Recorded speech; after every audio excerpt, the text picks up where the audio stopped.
Looking for a strong mother. This was an experience I had alongside my BFF in high school. This was about 2006, maybe 2007, in rural upstate New York. We met in 3rd grade and are still friends to this day. We are both 27 years old now. Let me give you some background information now. My friend B and I became instant friends when we met in 3rd grade and were inseparable. We frequented each other's homes so much, so her mom set up her guest room as my room. I had clothes, toys, pictures, everything I needed was there. I was family. Pictures of B and I hung on the walls of the home owned by her very proud mother, Shelly.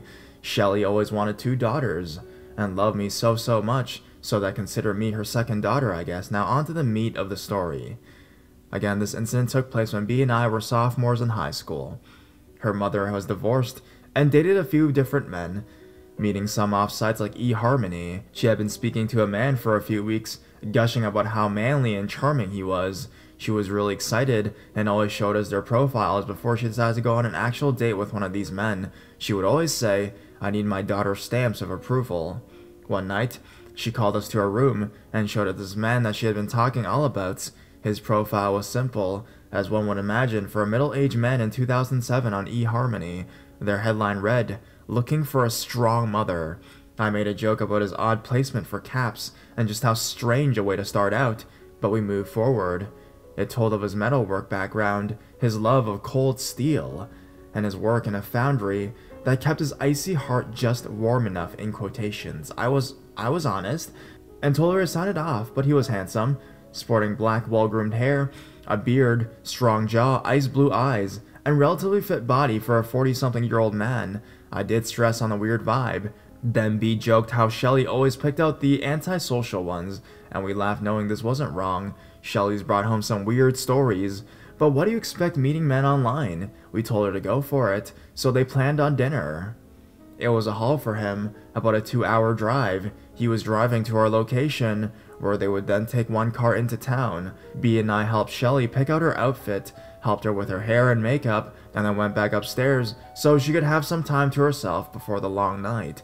We headed up the stairs, where B and I were painting a wall in her room, just listening to music and cutting up. He just didn't let himself in the house like no big deal, and just came up on the stairs without saying a word. No knocking, no doorbell, he just came up. The dogs didn't bark, nothing. So we got spooked, jumped, screamed, and shit our pants a little when we hear a man start talking behind us. We don't know how long he had been in the house. We don't know how long he stood behind us without speaking. But when he did speak, we shook. Well, I didn't know I was getting a 2-for-1 deal," he said quietly, in a gravelly, low voice. He chuckled as we stood there in shock of the stranger in her room. He sauntered over to us, like a man on a Sunday walk.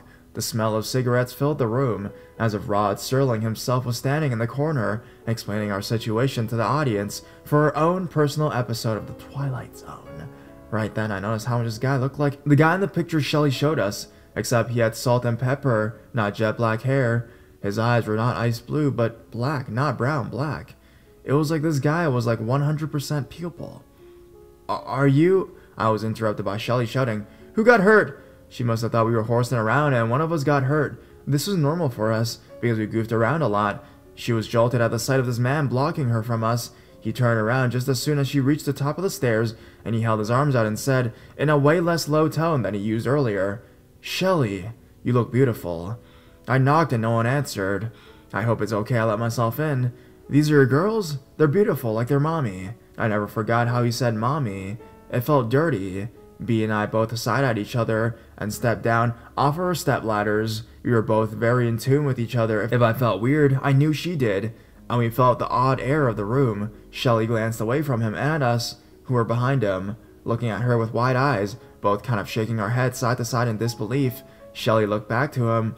This exchange only took a few seconds, but seemed like an eternity. She forced a smile at him and said, "Oh, I'm sorry, next time just ring the bell and come open the door." He nodded and walked towards her with open arms, and hugged her like they had been the oldest of friends. She looked at us as they hugged, and just kind of rolled her eyes to show us what she thought of his excuse. She proceeded to tell him that it was not appropriate as she led him down the stairs. We heard him apologize over and over. B and I instantly ran to our phones. We agreed to text her mom what he had just said to us so we could tell her without him knowing. We hit send, and about 10 minutes later, we hear footsteps up the stairs. It was Shelly. She had shut the door behind her, and asked if we were okay. She hugged us and told us she was sorry. He made us feel uncomfortable. She explained to us that he said we reminded him of his girls and he didn't mean to scare us. We nodded, and then she said they were leaving out for the date. We hugged her, said be safe, and we would see her soon. As she headed down the stairs, B and I looked at each other. We both knew that something was not right, but were both speechless from the good scare we received from this dark man just about 15 minutes prior. We heard them walking and talking, heading towards the front door a few minutes later.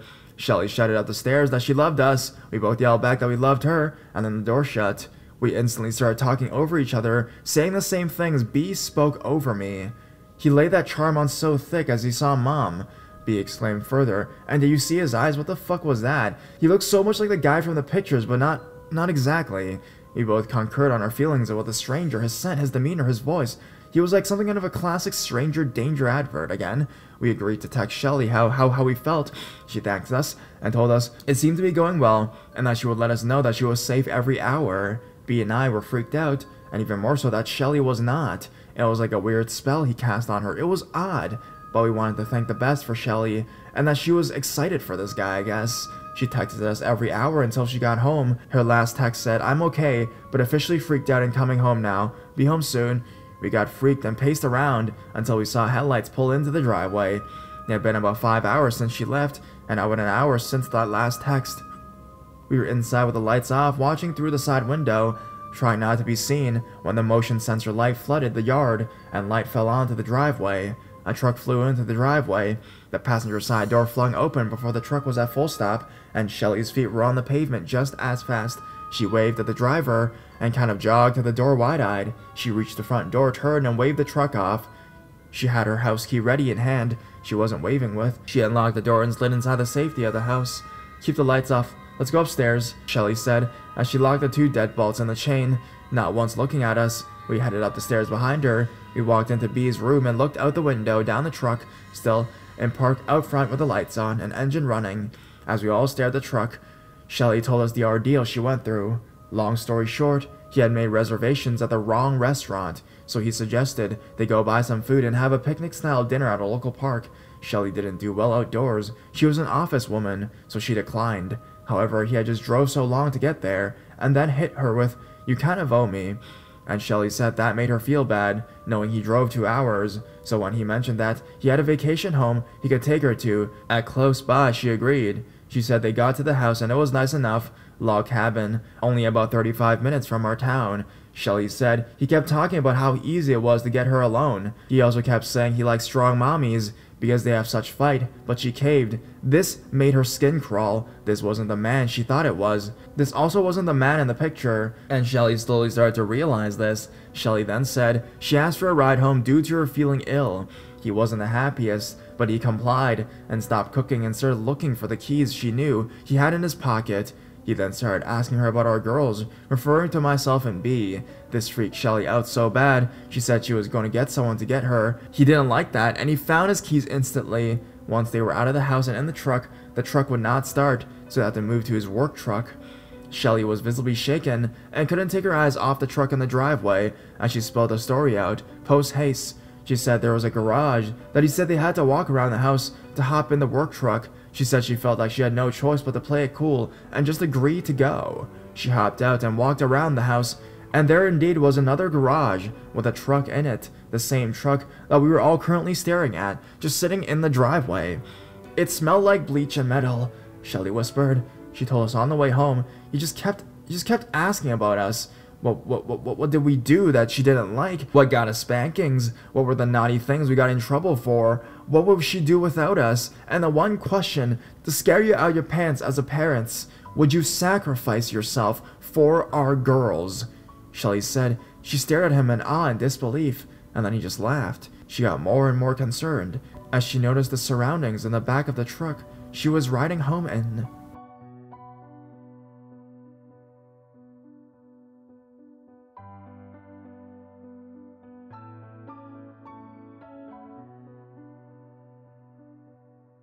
There were what she thought were chains in a bucket, sitting on a desk that was drilled into the floor, a duffel bag, and very large metal object she wasn't too sure of.